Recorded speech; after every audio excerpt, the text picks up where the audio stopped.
नमस्कार दोस्तों, आज हम एक्सप्लेन करने वाले हैं एक new Malayalam suspense thriller movie की कहानी की शुरुआत एक बड़े हॉस्पिटल से होती है और इसी हॉस्पिटल में एक सनल नाम का लड़का अटेंडेंट का काम कर रहा होता है। जब वो लिफ्ट से ऊपर जा रहा होता है तभी उसी हॉस्पिटल की नर्स पकड़ के कुछ दिखाने लाती है। नवीन देखता है कि लोग बहुत जल्दी और हड़बड़ी में काम कर रहे होते हैं। जब नवीन नर्स से पूछता है कि लोग इतनी जल्दी में क्यों हैं, नर्स उसे कुछ बता पाती कि तभी अचानक सायरन के साथ अनाउंसमेंट होता है। कोड पिंक मतलब हॉस्पिटल से एक नई पैदा हुई बेबी गर्ल गायब हो गई है, जिससे पूरा हॉस्पिटल पैनिक में आ जाता है। अनाउंसमेंट सुनते ही नवीन और नर्स भागकर जूनियर डॉक्टर से पता करने जाते हैं तो डॉक्टर उन्हें बताता है कि बेबी गर्ल मिसिंग है, जिसके बाद नवीन शॉक हो जाता है। तभी उसे याद आता है कि जब वो लिफ्ट के बाहर खड़ा था तो लिफ्ट में उसने एक आदमी को देखा था जो बुर्का पहने हुए था और उसके हाथ में एक बैग था जो बहुत जल्दी में था। फिर वो सोचने लगता है शायद उसी औरत ने बच्चे को किडनैप किया है। इसके बाद वो भागकर हॉस्पिटल के बाहर आता है और उसे ढूंढने लगता है, लेकिन तब तक वो जा चुकी थी। जब पुलिस वालों को खबर मिलती है कि तिरुवनंतपुरम के हॉस्पिटल से एक 3 दिन की बच्ची गायब हो गई है तो वो तुरंत हॉस्पिटल पहुंचकर पूछताछ करते हैं, लेकिन उन्हें कुछ ठोस सबूत नहीं मिलता। इसके बाद पुलिस वाले सीसीटीवी कैमरा चेक करते हैं तो उन्हें एक महिला जो बुर्का पहनी हुई थी और वो मैटरनिटी वार्ड से बाहर आती हुई दिखाई देती है, जिस पर सनल भी वही बात कहता है, मैंने इसे लिफ्ट में देखा था। फिर एक पुलिस वाला कहता है, हम लोग 2 लोग हैं और इस केस को सॉल्व करने के लिए हमें और पुलिस वाले चाहिए। अब तो वो बच्चा कहीं पहुंच चुका होगा। फिर वो एसआई इंस्पेक्टर राकेश को कॉल करता है और सारी सिचुएशन बताता है। सर, हमने देर की तो पता नहीं वो बच्ची कहाँ चली जाएगी। दरअसल कुछ लोग मिनिस्टर के घर पर धरना प्रदर्शन कर रहे होते हैं और शहर के अधिकांश पुलिस वालों की ड्यूटी वहीं लगी होती है। फिर हिम्मत करके इंस्पेक्टर राकेश कमिश्नर के पास जाकर सारी बातें बता देता है। पहले तो कमिश्नर उसे बहुत बुरा भला सुनता है, जिस पर वो निराश होकर जाने लगता है। तभी वो कमिश्नर उसे 3 पुलिस वाले और एक जीप देने को कहता है, जिससे वो बहुत खुश होता है। इसके बाद राकेश शहर में जगह जगह पर चेक पोस्ट लगाकर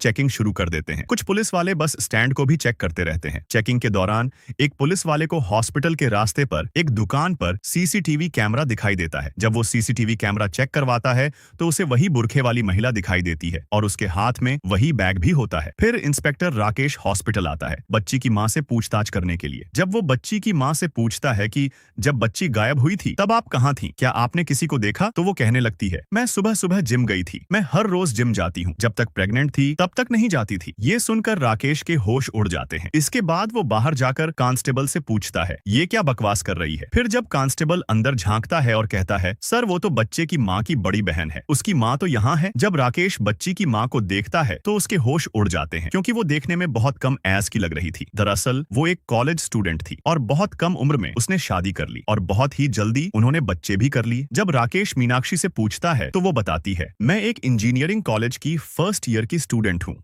और उसके हस्बैंड का नाम आकाश है जो उसी कॉलेज में 3rd ईयर का स्टूडेंट है। मीनाक्षी के पिता इस शादी से खुश नहीं थे, क्योंकि वो मीनाक्षी की हायर स्टडी के लिए यूके भेजना चाहते थे, लेकिन उनका सपना अधूरा रह गया। खैर, इसी पूछताछ के दौरान आकाश कहता है, सर कुछ दिनों में मेरे एग्जाम है, क्या मैं जा सकता हूँ, जिस पर राकेश उसे जाने देता है। उसकी बातों से हमें ये पता चलता है कि आकाश को अपने बच्चे के मिसिंग की टेंशन नहीं है, बल्कि उसे तो अपनी पढ़ाई की टेंशन है। अगले सीन में हम देखते हैं कि स्नल की कलीग उससे बहुत नाराज होती है। वो कहती है, तुमने गार्ड के मामले में झूठ कहा, अगर तुमने पुलिस वालों को सच बता दिया होता तो तुम्हारा क्या बिगड़ जाता। बेवजह पुलिस वाले उस गार्ड पर शक कर रहे हैं। इसके बाद हम देखते हैं कि पुलिस वाले उस गार्ड को बुरी तरह मारकर पूछ रहे होते हैं, जिस पर वो गार्ड कहता है, अरे सर मैं पैसों के लिए किसी की बच्ची को बेचूंगा। फिर वो पुलिस वालों को ऐसी बात बताता है जो पुलिस वालों को सोचने पर मजबूर कर देती है। दरअसल उनके परिवार को बच्ची के खोने का कोई गम ही नहीं था, क्योंकि उनमें से कोई भी उस बच्ची को प्यार नहीं करता था। वो कहता है, बच्ची पालने में रोती रहती और कोई भी उस बच्ची को गोद में नहीं उठाता था। इसके बाद राकेश अपने जूनियर पुलिस वाले से कहता है, मुझे तुरंत उनके परिवार वालों की काली करतूतों की चिट्ठी चाहिए, जिस पर वो पुलिस वाला कहता है, सर हमने उसे ढूंढ लिया तो क्या वो लोग इसे प्यार से पालेंगे। जिस पर राकेश कहता है, उससे हमें क्या, हमारा काम है बस उसे ढूंढना। दूसरी तरफ एक लेडी ऑटो ड्राइवर उस बुरखे वाली औरत को देखती है जो उसने उसे न्यूज पर देखा था। इसके बाद वो तुरंत पुलिस वालों को कॉल करती है और उस जगह की लोकेशन बताती है। जब पुलिस वाले जा रहे होते हैं तभी सनल उनके पास आकर कहता है, सर क्या मैं भी आ सकता हूँ, मैंने उस औरत को करीब से देखा है, जब उसे दोबारा देखूंगा तो पहचान लूंगा। फिर पुलिस वाले उसे अपने साथ ले जाते हैं। उस जगह पर पहुंचकर पुलिस वाले उस एरिया की तलाश करते हैं। तभी सनल को वहां पर एक बैग मिलता है जो उसी औरत का था और वो बैग बिल्कुल खाली था। जब कुछ पुलिस वाले तलाशी कर रहे होते हैं तभी सनल को एक बच्चे के रोने की आवाज सुनाई देती है। जब वो उस जगह पर पहुंचता है तो देखता है एक औरत के हाथ में एक बच्चा था जो रोए जा रहा था। फिर सनल उसके हाथ से बच्चा छीन लेता है और पुलिस वाले उस औरत को पकड़ लेते हैं। फिर सनल उस बच्चे को लेकर लेकर हॉस्पिटल पहुंचता है, जहां पर सारे लोग सनल की तारीफ करते हैं। लेकिन जब वहां की सिस्टर उस बच्ची को देखती है तो कहती है, सर ये वो बच्ची नहीं है। ये सुनते ही पुलिस वाले और सनल शॉक हो जाते हैं और उसी जगह पर मीडिया वाले भी होते हैं जो बहुत हंगामा खड़ा कर देते हैं। फिर वो लोग उस बच्चे को उसकी माँ को दे देते हैं। इसके बाद राकेश सनल को डांटने लगता है और कहता है, तुम्हारी वजह से हमारी कितनी बदनामी हुई है, मीडिया वाले हमारी इज्जत की धज्जियां उड़ाने लगे हैं। और फिर कहता है, अगर उस बच्ची को कुछ हुआ तो तुम अंदर जाओगे। इसी बीच सनल पुलिस वालों से कहता है, सर उस गार्ड की कोई गलती नहीं है, मैंने ही उसे कहा था कि मैं 8 बजे तक आ जाऊंगा, लेकिन कल मेरी वाइफ विदेश से वापस आई थी और मैं उसे पिक करने गया था, इसलिए मुझे आने में लेट हो गया। कुछ देर बाद न्यूज देखकर सनल की बीवी उसे कॉल करती है, जिस पर सनल उसे बताता है कि उसे जॉब से निकाल दिया गया है। जिस पर उसकी बीवी उससे कहती है, मैं तुम्हारे लिए दुबई से जॉब छोड़कर यहाँ आई हूँ, तुम्हारी सैलरी से हमारा खर्चा नहीं चलेगा। जिस पर सनल उसे समझाने लगता है कि वो कोई ना कोई रास्ता निकाल लेंगे। लेकिन जब सनल वहां से जाने वाला होता है तभी मीडिया वाले उसे घेर लेते हैं और उससे सवाल पर सवाल करने लगते हैं। तुम्हारा मिशन तो फेल हो गया। तभी कुछ पुलिस वाले आकर मामले को संभालने लगते हैं। तभी एक लेडीज स्टाफ आकर सनल से कहती है, तुम थोड़ी देर यहीं इंतजार करो या दूसरे रास्ते से चले जाओ। जब वो दूसरे रास्ते से जा रहा होता है तभी उसे कुछ बातें याद आने लगती हैं। फिर वो सीसीटीवी रूम में जाकर कल के वार्ड की फुटेज देखने लगता है। दरअसल कल उसी वार्ड के सामने सनल ने एक बंदे को देखा था जो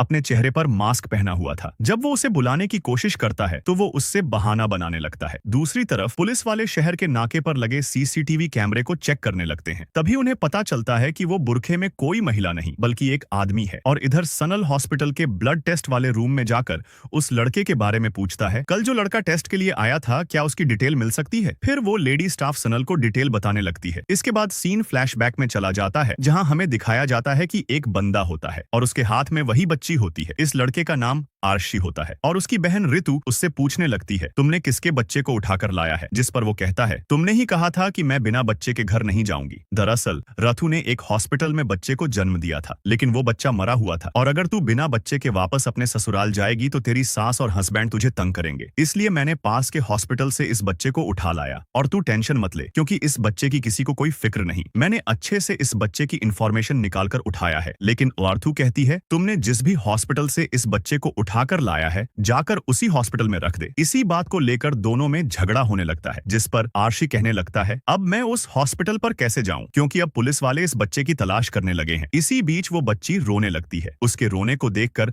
रथु उसे अपनी गोद में उठाकर अपना दूध पिलाने लगती है। और जब आर्शी देखता है कि पूरे एरिया में पुलिस वाले बच्ची की तलाश कर रहे हैं तो वो रथु से कहता है, हम इस बच्चे को यहीं छोड़ देंगे और पुलिस वाले खुद ब खुद आकर इस बच्ची को ले जाएंगे। फिर वो लोग उस बंद जगह पर उस नन्ही सी बच्ची को रखकर वहां से चले जाते हैं। फिर कुछ दूर जाकर वो लोग पुलिस वालों पर नजर रखने लगते हैं। प्लान के हिसाब से पुलिस वाले अंदर जाते हैं, लेकिन तभी कुछ पुलिस वाले उस महिला को फिर से पकड़ लेते हैं और बाकी पुलिस वालों को इन्फॉर्मेशन मिलती है कि बच्ची मिल गई है। तभी जो पुलिस वाले अंदर गए थे वो बिना अच्छे से सर्च किए बाहर आ जाते हैं। ये देखकर रथु और आराशी के होश उड़ जाते हैं और आपस में कहने लगते हैं, इन लोगों ने किसे पकड़ लिया। अब उस बच्ची को हासिल करने के लिए ये लोग दोबारा उस जगह वापस जाते हैं, लेकिन वो छोटी बच्ची उस जगह पर मौजूद नहीं होती। ये देखकर वो सोचने लगते हैं, कुछ ही सेकंड में बच्ची कहाँ गायब हो गई, उसे किसने उठा लिया। तभी रथु का हस्बैंड आरशी को फोन करता है और कहता है, मुझे अपनी बच्ची दिखाओ। जिस पर आरशी बहाना बनाने लगता है, हम लोग दूसरे रूम में हैं, अभी डॉक्टर किसी से मिलने नहीं दे रहे हैं। जिस पर वो कहने लगता है, आज मुझे दूसरी जगह ट्रैवल करना है, जब मैं फ्री हो जाऊंगा तो हॉस्पिटल आकर खुद देख लूंगा। फिर वो फोन काट देता है। असल में आर्थू कुछ साल पहले लव मैरिज करके घर से भाग गई थी और वहां पहुंचकर उसका हस्बैंड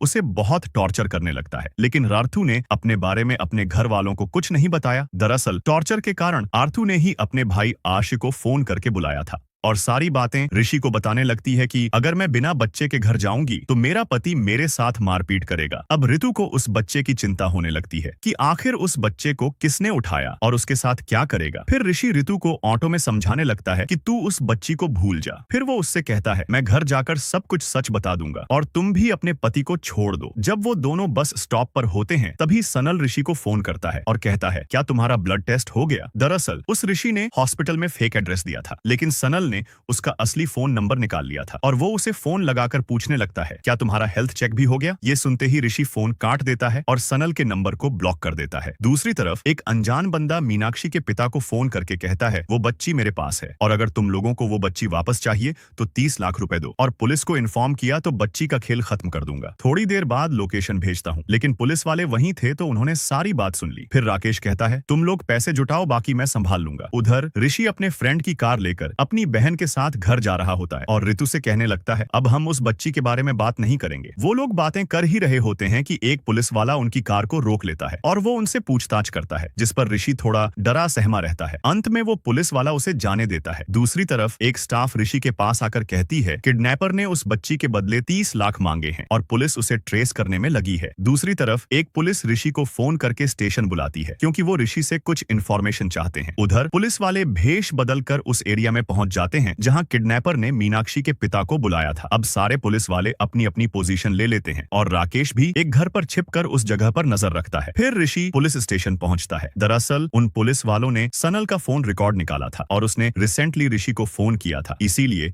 उन्होंने ऋषि को स्टेशन बुलाया था। जिस पर ऋषि कहता है सर मैं उसे नहीं जानता, मैं तो बस हॉस्पिटल ब्लड टेस्ट करवाने गया था, कहीं मुझे HIV तो नहीं। ये सुनते ही पुलिस वाला उससे कहता है जल्दी जाओ तुम यहाँ से। उसी वक्त ऋषि को भी वॉकी टॉकी से पता चलता है कि किडनैपर ने उस बच्ची को किडनैप किया है और 30 लाख की मांग कर रहा है। ये बात जब वो ऋतु को बताता है तो वो शॉक हो जाती है। फिर वो कहती है मैं अभी पुलिस के पास जाकर सब सच बता दूंगी, जिस पर ऋषि उसे रोकने लगता है। तुम अपने बारे में नहीं तो मेरे बारे में सोचो, मेरा करियर बर्बाद हो जाएगा। थोड़ी देर बाद ऋषि उसी हॉस्पिटल पर रिपोर्ट लेने के बहाने से वहां आता है ताकि ये चेक कर सके कि वहां क्या हो रहा है। इसी वक्त मीनाक्षी का पति आकाश ऋषि को गौर से देखने लगता है और उसे फॉलो करने लगता है, लेकिन ऋषि उससे बचकर भागने लगता है। काफी देर तक वो दोनों एक दूसरे से बचते हुए भागते रहते हैं, लेकिन आखिरकार आकाश ऋषि को पकड़ लेता है, पर वो उसे कुछ कहता नहीं है बल्कि उसके हाथ में एक स्लिप देकर चला जाता है। और उसी वक्त सनल ऊपर से उन्हें देख लेता है। तभी वो ऋषि को पहचान लेता है, ये तो वही है जो कल हॉस्पिटल आया था। फिर सनल CCTV रूम में जाकर आज सुबह का फुटेज चेक करता है। वो देखता है कि आज आकाश को पिकअप करने के लिए एक गाड़ी आई थी, लेकिन ड्राइवर सीट पर कौन था उसे साफ दिखाई नहीं देता। वो मन ही मन सोचने लगता है सभी लोग बच्ची के लिए परेशान थे तो ये आकाश कहाँ गया। दूसरी तरफ मीनाक्षी के पिता उस जगह पर पहुंचकर पैसे रखकर वहां से चला जाता है। तभी उसी जगह पर आशी आता है क्योंकि आकाश ने ऋषि को एक एड्रेस दिया होता है। ऋषि उस एड्रेस पर पहुंचकर उस घर को चेक करता है तो उसे बाथरूम में वही बच्ची मिलती है। उसी समय राकेश और उसकी टीम को एक बात पता चलती है, जिस पर राकेश तुरंत उस लड़के को हिरासत में ले लेता है क्योंकि पुलिस वालों को ट्रेस के जरिए उस किडनैपर की लोकेशन इसी लड़के के घर पर मिलती है। इधर आशी उस बच्ची को फटाफट उठाकर रातू के पास ले आता है, जिसे देखकर अर्थू हैरान भी होती है और खुश भी। इधर पुलिस वाले उस लड़के से पूछताछ कर रहे होते हैं तो वो उन्हें बताता है सर आपके डर से मैंने उस बच्ची को बाथरूम में छिपा दिया था, पर पता नहीं कौन उसे उठा ले गया। दूसरी तरफ पुलिस वाले आकाश को भी गिरफ्तार कर लेते हैं क्योंकि किडनैपर आकाश का दोस्त होता है। दरअसल आकाश उस बच्ची को नहीं चाहता था। दरअसल जब आकाश और उसका दोस्त कहीं जा रहे होते हैं उसी वक्त वो दोनों आर्शी और रथु को देखते हैं। जब वो दोनों उस बच्ची को वहां रखकर चले जाते हैं तो आकाश पीछे से उस बच्ची को चुरा लेता है और आकाश अपने दोस्त से कहता है तुम इस बच्ची को किसी बेबी शेल्टर में छोड़कर आओ, लेकिन उसका दोस्त लालच में आ जाता है और आकाश के फादर इन लॉ को फोन करके पैसों की मांग करता है, लेकिन आकाश को उसके दोस्त से ये उम्मीद नहीं थी। दरअसल जब उस दिन आर्शी हॉस्पिटल में आया था तो आकाश ने ही उसे अपने दोस्त के घर का एड्रेस दिया था कि वो बच्ची तुम्हें वहां मिल जाएगी। फिर राकेश आकाश से पूछता है बताओ वो कैसा दिखता है, लेकिन आकाश झूठ बोलने लगता है सर मैं उसका चेहरा नहीं देख पाया क्योंकि वो बहुत दूर था और उसने अपने चेहरे पर मास्क पहना हुआ था। फिर रात में सनल आर्शी के घर के एड्रेस को फॉलो करते हुए उसके घर पहुंचता है तो देखता है कि आर्शी के पिता उसकी बहन को डांट रहे होते हैं और कहते हैं दफा हो जाओ यहाँ से, आज के बाद यहाँ कभी मत आना। इसके बाद अर्थू फिर से आर्शी के पास आ जाती है। उसी वक्त सनल की नजर आर्शी पर पड़ती है और वो उसकी गाड़ी का पीछा करने लगता है। दूसरी तरफ एक पुलिस वाला राकेश के पास आकर कहने लगता है सर ये सनल घर जाने के बजाय इधर उधर घूम रहा है। फिर राकेश सनल की फोटो सारे पुलिस वालों को भेज कर कहता है ये बंदा जहां भी दिखे हमें तुरंत फोन करिए, कल क्रिसमस होने की वजह से सारे पुलिस वाले पेट्रोलिंग पर होते हैं। इधर आर्थू आर्शी से कहने लगती है मैं दिल्ली के लिए ट्रेन बुक कर रही हूँ, वहां मेरी दोस्त है, बस तुम मुझे स्टेशन तक ड्रॉप कर दो। उसी वक्त आर्थू के हस्बैंड को पता चलता है कि वो दिल्ली जा रही है क्योंकि वो आर्थू के फोन को ट्रैक कर रहा होता है और कहने लगता है कहां तक भाग के जाओगी। जब आर्शी स्टेशन पहुंचता है तब तक ऋतु बेहोश हो चुकी होती है। फिर ऋषि मास्क पहनकर पानी लाने के लिए दुकान पर जाता है तो उसी वक्त सनल ऋषि को पकड़ने की कोशिश करता है। तभी वहां पर राकेश पहुंच जाता है जिसे देखकर ऋषि वहां से भागने लगता है। इसके बाद दोनों ऋषि के पीछे भागने लगते हैं। ऋषि किसी तरह उनसे बच निकलता है, लेकिन तभी उसे पता चलता है कि दिल्ली की ट्रेन जा चुकी है और उसी वक्त ऋतु ऋषि को फोन करके कहती है तुम टेंशन मत लो, मैं दिल्ली की ट्रेन में बैठ गई हूँ, तुम अपना ध्यान रखना। दूसरी तरफ ऋतु का हस्बैंड दिल्ली की ट्रेन में आकर ऋतु को खोजने लगता है, लेकिन उसका हस्बैंड गलती से ऋतु को दूसरी ट्रेन में तलाश कर रहा होता है। रास्ते में ही ऋतु को शक हो जाता है कि उसका हस्बैंड तलाश करते हुए जरूर आएगा, इसलिए वो दिल्ली की दूसरी ट्रेन में बैठ जाती है और उसी ट्रेन में सनल भी होता है जो ऋतु पर नजर रखे हुए था। इसके बाद सनल कंट्रोल रूम में फोन करके इस ट्रेन के बारे में बता देता है। जो बच्ची किडनैप हुई है वो एक औरत के पास है, आप लोग अगले स्टेशन पर आ जाइए। जब अगले स्टेशन पर ट्रेन पहुंचती है तो ऋतु उस ट्रेन में होती ही नहीं है। इसके बाद पुलिस वाले पूरी ट्रेन की तलाशी करते हैं लेकिन वो उन्हें कहीं नहीं मिलती। फिर पुलिस वाले सनल को स्टेशन लाकर उस औरत का हुलिया बनवाने के लिए कहते हैं। सुबह होने के बाद सनल अपने घर पर आता है और अपनी बीवी को गले लगाता है। तभी सीन फ्लैशबैक में चला जाता है। दरअसल पुलिस वालों को दिखाने के लिए वो सनल ऋतु का वीडियो बना रहता था। फिर वो उसके पास जाकर उस बच्ची को मांगने लगता है, उस बच्ची को मीनाक्षी को वापस दे दे। फिर वो मीनाक्षी को फोन करके उसके बेबी के बारे में बताता है लेकिन वो उसकी बात पूरी नहीं सुनती और फोन काट देती है। सनल समझ जाता है कि इस बच्ची की उन्हें जरूरत नहीं और ये ऋतु के पास सेफ रहेगा, इसलिए उसने ऋतु को पहले ही स्टेशन पर उतार दिया होता है। फिर जब पुलिस वाले सनल से पूछते हैं तो वो झूठ बोलते हुए कहता है किसी ने मेरा पॉकेट मार लिया था और वो स्केच भी किसी और का बनवा देता है। इधर रथु उस बच्ची को लेकर मीनाक्षी के पास आती है तो मीनाक्षी उस बच्ची को ऋतु को सौंप देती है और कहती है मैं अभी मां बनने के लायक नहीं हूं। तो दोस्तों ये कहानी यहीं समाप्त होती है। तो अभी तक आपने चैनल को सब्सक्राइब नहीं किया है तो जरूर कर लीजिए।